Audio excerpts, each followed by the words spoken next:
Hello students, rotational motion का study continue कर रहे हैं। हम इस वीडियो में हम टॉपलिंग देखेंगे और उसके कुछ एग्जांपल्स देखेंगे। देखो, टॉपलिंग यानी क्या है? टॉपलिंग कब होगा? जब आप मान लो ये एक सरफेस है आपका, रफ सरफेस होना चाहिए, रफ नहीं होगा तो नहीं होगा, राइट? तो आपका मान लो ये एक ऑब्जेक्ट है, ये ऑब्जेक्ट को आपने फोर्स लगाया है एफ, तो इसकी वजह से टॉर्क आएगा एक। तो अब टॉपलिंग यानी क्या है? इसका ऐसा ऐसा रोटेट होना, राइट? इसका अबाउट द एज ये रोटेट होगा, राइट? तब जाके थोड़ी देर के बाद ये टॉपल हो जाएगा, राइट? ऐसा रोटेट होते होते तो टॉपल हो जाएगा।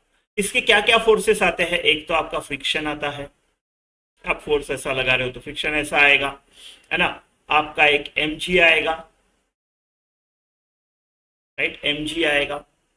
एक नॉर्मल रिएक्शन नहीं आएगा, वो देखो मैं नॉर्मल रिएक्शन को बोलता हूं क्या करना है। दैट इज वेयर टॉपलिंग थोड़ा अलग है नॉर्मल टॉर्क वाले प्रॉब्लम से, ठीक है?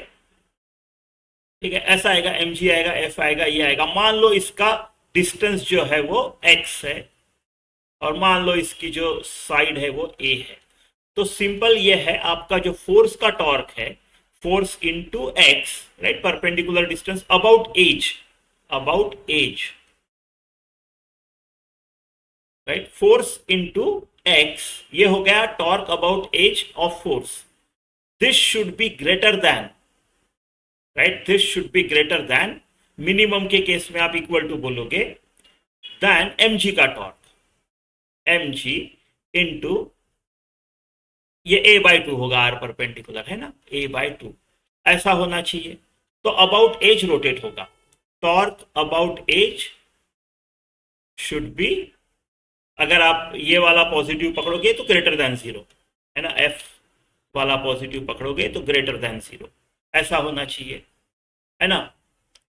ग्रेटर देन होना चाहिए। वो मिनिमम वाले केस में हम उसको बोल देते हैं कि उतना होना चाहिए, इक्वल, कम से कम उतना होना चाहिए, उससे थोड़ा भी बढ़ाओ टॉपल हो जाएगा, ऐसा ऐसा, ठीक है? अभी आपके मन में आ रहा होगा नॉर्मल रिएक्शन कहाँ गई है, नॉर्मल रिएक्शन कहाँ गई है? अबाउट टू टॉपल में, अबाउट टू टॉपल वाला जो सिचुएशन है, अबाउट टू टॉपल में ये जो नॉर्मल रिएक्शन है ना, इट पासेस थ्रू एज, तो उसका टॉर्क नहीं आता है, ये नॉर्मल रिएक्शन आपकी ऐसी हो जाती है। तो आपका friction and normal reaction, right, इनका टॉर्क नहीं आता है।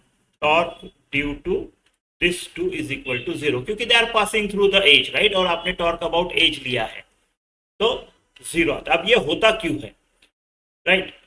होता क्यों है? ये इसलिए होता है, देखो आप डे टू डे लाइफ में देखते हो, क्या आपने एकदम थोड़ा सा ऐसा फोर्स लगा दिया तो क्या ये टॉपल होना शुरू हो जाता है? नहीं होता है। अबाउट एज वो टॉपल नहीं होता है। आप बोलोगे फोर्स का जो ये है ना, फोर्स का टॉर्क है, क्योंकि ये distance f into x about edge force का टॉर्क है, और आप बोलोगे ये mg का टॉर्क ऐसे था, नॉर्मल रिएक्शन का टॉर्क ऐसे था, है ना? फ्रिक्शन का तो अबाउट एज नहीं आएगा, तो आप बोलोगे अबाउट एज ये और ये टॉर्क तो इक्वल है mg और n का, तो फोर्स के टॉर्क की वजह से हो जाना चाहिए रोटेट, है ना? रोटेट हो जाना चाहिए सम ओमेगा से। बट ऐसा रियल में तो होता नहीं, एकदम छोटा सा फोर्स दिया और बॉडी, हेवी बॉडी रोटेट हो गई, ऐसी तो होती नहीं है अबाउट एज। ये इसलिए नहीं होता है क्योंकि ये जो नॉर्मल रिएक्शन है ना, जब आप फोर्स लगाते हो, ये नॉर्मल रिएक्शन अपने आप को शिफ्ट कर देता है। अब नॉर्मल रिएक्शन शिफ्ट होने के बाद वजह से क्या हो गया, जो mg और n का जो नेट टू नेट टॉर्क है वो नीचे के डायरेक्शन में कुछ तो आया है, राइट? क्योंकि ये डिस्टेंस ज्यादा है ना, ये वाला डिस्टेंस ज्यादा है, ये वाला डिस्टेंस कम है ना? तो इसकी वजह से mg और n का मिला के नेट टॉर्क आपका इधर आ गया है, तो आपका फोर्स उसको इधर लेके जा रहा है, आपका ये वाला टॉर्क लेके जा रहा है, तो नीचे आ जाएगा, वो नहीं होगा रोटेट। आप और फोर्स बढ़ाओ, ये और शिफ्ट हो जाएगा, ये और शिफ्ट हो जाएगा, राइट? और शिफ्ट हो जाएगा। उनका मैग्नीट्यूड सेम है n और mg का, लेकिन डिस्टेंस में और शिफ्ट हो जाएगा। लेकिन आप और फोर्स बढ़ाओ तो एक टाइम आएगा जब वो यहां पहुंच जाएगा। अब यहां के बाद तो वो नॉर्मल रिएक्शन नहीं लगा सकता ना, वो कांटेक्ट में नहीं है, तो कहां से कांटेक्ट फोर्स लगाएगा नॉर्मल रिएक्शन? तो इसके बाद वो अबाउट टॉपल हो जाता है। तो अबाउट टू टॉपल वाला जो केस है, आप नॉर्मल रिएक्शन यहां लेते हो और फिर उस केस में टॉर्क अबाउट एज अगर कुछ है आता है आपका ग्रेटर देन, तो वो टॉपल होगा। मिनिमम टू मिनिमम के लिए आप बोलोगे कम से कम ये इतना होना चाहिए, है ना, ऐसा ऐसा। चलो एग्जांपल्स देखते हैं, उससे समझ में आ जाएगा। चलो ये क्वेश्चन देखते हैं, only one option is correct. A cubical block of side L rests on a rough horizontal surface with coefficient of friction mu. A horizontal force F is applied on the block as shown. If coefficient of friction is sufficiently high so that block does not slide before toppling, minimum force required to topple कितना होना चाहिए? इसका minimum value कितना होना चाहिए ताकि ये topple हो, राइट? टॉपल होना यानी क्या होना? अबाउट दिस पॉइंट रोटेशन होनी चाहिए ब्लॉक की, है ना, अबाउट लेट्स से पॉइंट ओ, यहाँ पे कॉर्नर के अबाउट रोटेट हुआ यानी टॉपल हुआ, राइट? तो इसका टॉपल अगर होना है तो net torque about this point O क्या होना चाहिए? कुछ तो इस डायरेक्शन में होना चाहिए, नॉन जीरो होना चाहिए। अभी फोर्सेस कौन कौन से है देखते हैं, फिर टॉर्क कैलकुलेट करेंगे। इस mg का फोर्स ऐसा आएगा, इसका mg, ये फोर्स एक F दिया हुआ है, इसका टॉर्क आएगा, फ्रिक्शन आएगा इस पे एक, और इसकी नॉर्मल रिएक्शन ऐसे यहाँ पे आएगी। आप बोलोगे ऐसी क्यों? ये क्वेश्चन सॉल्व कर लेते हैं, लेकिन टॉपलिंग के वक्त ऐसी होती है, ध्यान में रखो। और at the end of question मैं एक्सप्लेन करूंगा ये कैसे हुआ है, ठीक है? ठीक है, टॉपलिंग के वक्त ये यहां पे आ जाती है, ठीक है? तो फ्रिक्शन और नॉर्मल रिएक्शन इस पासिंग थ्रू पॉइंट ओ, तो उनका कोई टॉर्क नहीं आएगा। मतलब अगर इसको ऐसा रोटेट होना है तो मेरा F का torque should be greater then mg का टॉर्क, क्योंकि F का जो टॉर्क आएगा उसको ऐसे रोटेट करेगा, ऐसा रोटेट कराएगा F का टॉर्क, और mg का टॉर्क ऐसा रोटेट कराएगा। तो F का torque, so F into L, perpendicular distance, should be greater then और इक्वल टू mg का टॉर्क, mg l बाय 2।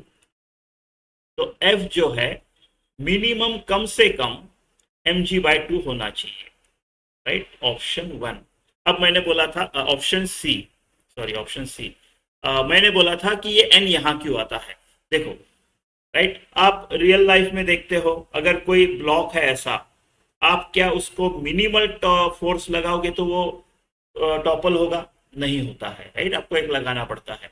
तो आपने ये टॉर्क अगर लगाया तो अबाउट इसका सेंटर देखो, अबाउट सेंटर इसका टॉर्क इसको ऐसे रोटेट कराएगा, लेकिन mg का टॉर्क तो नहीं आएगा क्योंकि इट इज पासिंग थ्रू अपना सेंटर, राइट? तो फिर ये रोटेट क्यों नहीं होता है? रियल लाइफ में आपने एकदम छोटा सा फोर्स दिया ऐसा ऊपर, नॉट एट सेंटर, ऊपर छोटा सा भी फोर्स दिया तो टॉपल होना चाहिए, बट होता नहीं है, क्योंकि वो नॉर्मल रिएक्शन जो mg के इधर आना चाहिए था बीच में, वो बीच में ना आते हुए थोड़ा सा साइड में आ जाता है। तो अब इस नॉर्मल रिएक्शन का जो टॉर्क है वो ऐसा आएगा, इसको काउंटर करेगा वो, राइट? और टॉपल नहीं होने देगा। फिर आप फोर्स बढ़ाओगे, तब फोर्स बढ़ाया तो ये टॉर्क भी बढ़ना पड़ेगा, राइट? नॉर्मल रिएक्शन तो वही है, जितना एक्शन फोर्स फ्लोर पे जा रहा होगा उतना ही ऊपर आएगा, तो ये अपने आप को शिफ्ट करता है इस तरफ नॉर्मल रिएक्शन, तो ये आर परपेंडिकुलर बढ़ता है, टॉर्क बढ़ता है। लेकिन फिर से बढ़ाओगे तो एक लिमिट है, राइट? वो एक यहां पे जा सकता है कॉर्नर पे, राइट? फिर बढ़ाओगे तो अब कहाँ जाएगा? अब कुछ नहीं, अब वो टॉपल होना शुरू हो जाएगा। तो ऐसे इसके लिए अबाउट टू टॉपल वाले केस में नॉर्मल रिएक्शन इधर आती है, ऐसा। तो ऑप्शन सी। ये क्वेश्चन देखते हैं, consider a uniform cubical box of side a on a rough floor that is to be moved by applying minimum possible force F, right, at point B about its centre of mass, see figure. ये centre of mass वाला line है और ये जो distance है centre of मास से, ये B है। If coefficient of friction mu is 0.4, maximum possible value of 100 into B by A for a box not to topple before moving। ठीक है, ये आपका साइड है उसका A, ठीक है, और ये B है, आपको B by A into 100 करना है अगर ये टॉपल नहीं होना है, राइट? मूव हो गया तो चलेगा लेकिन टॉपल नहीं होना है, पहले मूव होगा बाद में टॉपल होगा, ऐसा, ठीक है? तो अगर ये पहले मूव होगा बाद में टॉपल हो गया, अगर इसको मूव होना है तो आपका ये जो फोर्स है ये फ्रिक्शन फोर्स से बड़ा होना चाहिए। अगर आप इसको इस तरफ F लगा रहे हो तो it has tendency to slide forward, तो फ्रिक्शन आपका पीछे लगेगा, ठीक है? और जो स्टैटिक, पहले स्टैटिक फ्रिक्शन लगेगा, और आप जब वो फोर्स स्टैटिक फ्रिक्शन का लिमिटिंग वैल्यू से बड़ा हो जाएगा तब कहाँ वो स्लाइड होगा। तो आपको इससे बड़ा होना पड़ेगा, तो आपको लिमिटिंग वैल्यू यानी म्यू एन यानी म्यू एम जी से बड़ा होना पड़ेगा। एक तो ये है। अब इसको टॉपल नहीं होने देना है, राइट। तो अबाउट टू टॉपल वाला जो केस होता है, जब टॉपलिंग का जो केस है, जब कब टॉपल होगा वो, राइट। टॉपल यानी रोटेशन, रोटेशन होगा, राइट। रोटेशन के लिए टॉर्क लगता है। टॉर्क अबाउट दिस एज लेंगे हम, right. Torque about this edge लेंगे। तो टॉर्क अबाउट दिस मान लो ये पॉइंट पी है, आप टॉर्क अबाउट पॉइंट पी लेने वाले हो, राइट। तो किसका किसका है, एक तो एफ उसको ऐसे घुमाएगा, अगर अबाउट ये देख रहे हो about this as, right. 2D में अगर इधर से देख रहे हो तो P अबाउट पॉइंट P या about this edge. Torque of F will rotate it like this, right? Torque of F will rotate like this. Torque of mg about this P, right? About this edge or about this P, वो इसको ऐसा rotate करेगा, torque of mg, ठीक है। Torque of friction क्या होगा, 0 होगा, क्योंकि about this edge, about this point, इस पॉइंट से ही जा रहा है, या फिर अगर 3D में देखो तो फ्रिक्शन अबाउट दिस एज से ही जा रहा है। तो torque of friction about point P 0 होगा, क्योंकि वो पॉइंट P से ही जा रहा है, राइट। या फिर पूरा एज पकड़ो तो वहीं से जा रहा है। टॉर्क ऑफ नॉर्मल रिएक्शन भी एक आएगा अबाउट P, ये क्या होगा, ये भी 0 होगा। क्यों, जब अबाउट टू टॉपल वाला केस है, उस केस में हमारी नॉर्मल रिएक्शन इधर शिफ्ट हो जाती है। अब ये क्यों, हम एक बार इस क्वेश्चन को सॉल्व कर लेते हैं, फिर एंड में मैं एक्सप्लेन करता हूं। लेकिन आप ध्यान में रख लो, अबाउट टू टॉपल वाले केस में नॉर्मल रिएक्शन इधर शिफ्ट हो जाती है एज पे, राइट। तो अबाउट अगर आप ये एज ले रहे हो तो वैसे भी इस नॉर्मल रिएक्शन का कोई टॉर्क होता नहीं है, 0 होता है। अभी अगर इसको टॉपल होना है तो F का टॉर्क mg के टॉर्क से बड़ा होना चाहिए, बराबर है। अगर टॉपल नहीं होना है तो उल्टा, mg का टॉर्क आपका F का टॉर्क से बड़ा होना चाहिए about this same edge, right. अभी मैं नहीं लिखता हूं अबाउट P, राइट, या फिर लिख देते हैं अबाउट P, ये बड़ा होना चाहिए। तो torque of mg about P क्या आएगा, right. Torque of mg, line of action of force ये है, और वहां से ये जो डिस्टेंस है ये a/2 है, right. r perpendicular into f, r cross f, rf sin theta, r sin theta into f, r sin theta is this r perpendicular, right।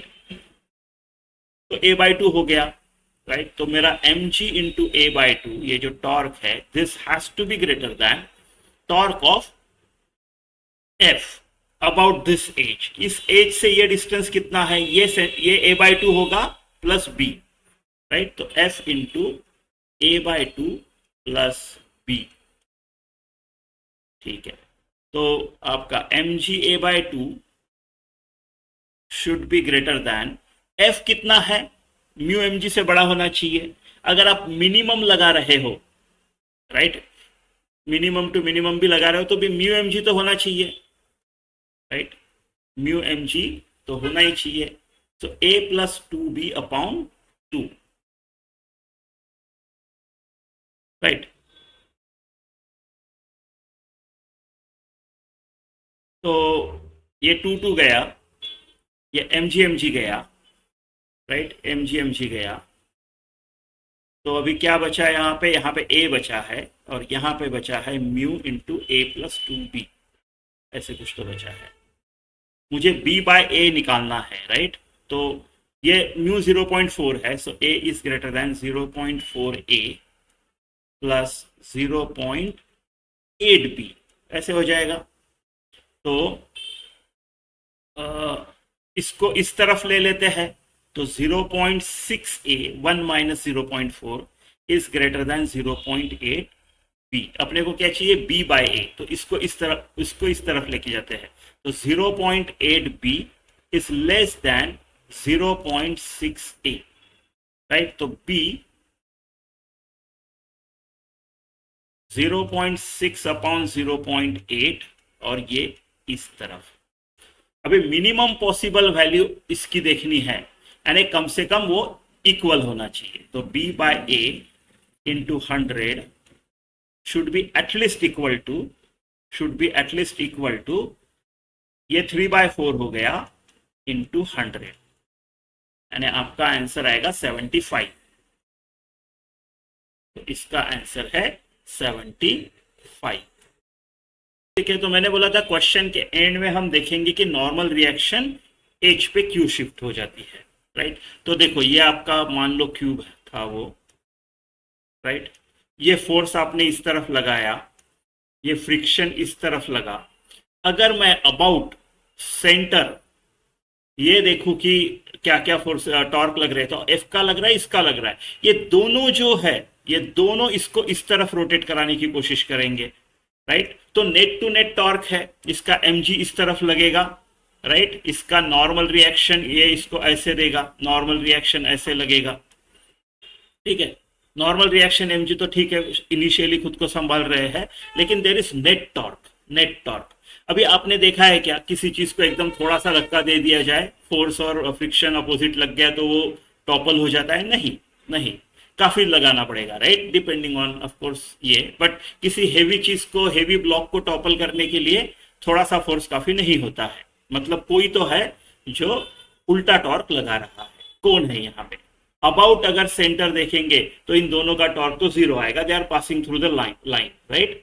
तो इस केस में क्या होता है, जो नॉर्मल रिएक्शन है ना वो अभी इस तरफ शिफ्ट हो जाता है, और नॉर्मल रिएक्शन का टॉर्क अबाउट अगर ओ देखूं मैं तो ये ऐसा आएगा। तो ये करेगा, ये दोनों इसको क्लॉकवाइज करने की कोशिश कर रहे हैं, और मेरा जो नॉर्मल रिएक्शन का टॉर्क है वो एंटी क्लॉकवाइज जा रहा है, तो ये उसको अपोज कर रहा है, ये टॉर्क ऐसा। अब आपने फिर से फोर्स बढ़ा दिया, फ्रिक्शन भी बढ़ जाएगा, अगर स्लाइड नहीं हो रहा है अब तक तो फ्रिक्शन भी बढ़ जाएगा, तो ये टॉर्क फिर बढ़ गया, राइट। फिर क्या करेगा, ये जो नॉर्मल रिएक्शन है ये और शिफ्ट हो जाएगा, तो इसका टॉर्क ज्यादा बढ़ गया, क्योंकि torque is this normal reaction into this perpendicular distance, तो आपने डिस्टेंस बढ़ा दिया तो इस टॉर्क का वैल्यू बढ़ जाएगा, राइट। ये उसको ये करेगा, बैलेंस करेगा, लेकिन इस चीज की लिमिट होती है, राइट। जब वो और बढ़ेगा, जब और फोर्स बढ़ाओगे तो ज्यादा से ज्यादा ये यहां पे शिफ्ट हो सकता है, राइट। और ये आपका perpendicular distance half of the side into n, इतना ये वाला टॉर्क लगेगा। इसके बाद और कहीं जा नहीं सकता वो, इसके बाद फिर आपका रोटेशन शुरू हो जाएगा, टॉपलिंग शुरू हो जाएगा। तो अबाउट टू टॉपल वाला जो सिनारियो है, अबाउट टॉपलिंग अभी शुरू होगा अगर और फोर्स बढ़ाया तो, वो वाले केस में नॉर्मल रिएक्शन आपकी एच पे है, ठीक है, इसके लिए।